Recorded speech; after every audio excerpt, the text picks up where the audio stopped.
After his controversial holding penalty, Bradberry took the heat. After his defense failed to slow down the Chiefs in the second half, Gannon couldn't wait to move on to his next job. James Bradberry threw his shoulders back late Sunday night, fixed the clasp to close his sleek black suit jacket, and, with an almost imperceptible nod of his head, signaled that the press inquisition could begin. He had committed a penalty that had cost the Eagles any reasonable chance of victory in Super Bowl 57, grabbing Juju Smith-Schuster's jersey for less than a second, a holding infraction that led to a first down for the Kansas City Chiefs, a 27-yard field goal for Harrison Butker, and a 38-35 Eagles loss. Now, cameras and notepads and smartphones were recording his every word, his explanations and apologies for what had gone wrong. Jonathan Gannon didn't signal anything.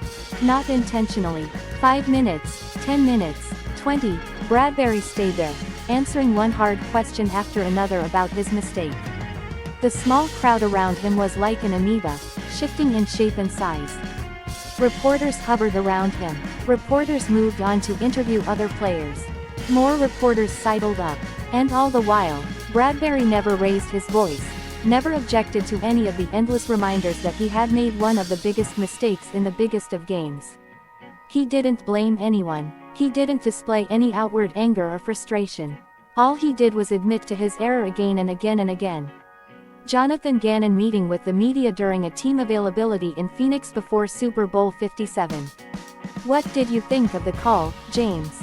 "Pulled the jersey," he said. "He called holding. I was hoping they would let it ride.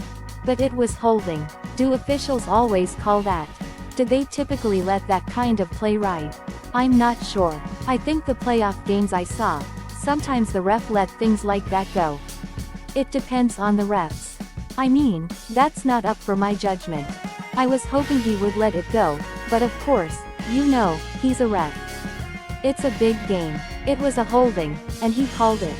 Jonathan Gannon did not answer these kinds of questions after Super Bowl 57.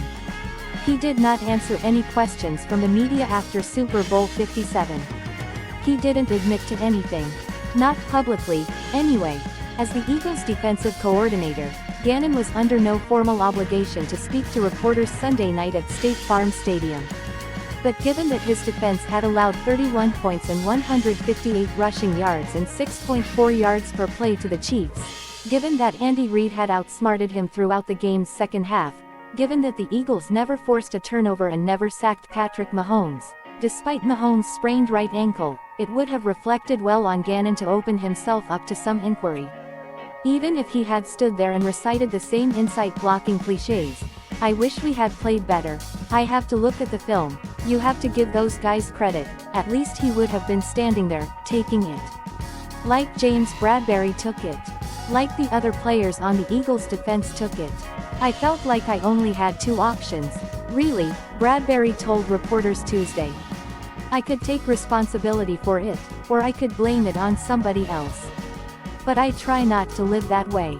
I guess you could say that comes from my mom or the coaches in the past I've had, talking about just taking accountability for whatever happens within the game." Eagles defensive linemen from left Josh Sweat, Haason Reddick, and Robert Quinn sit on the bench after Super Bowl 57.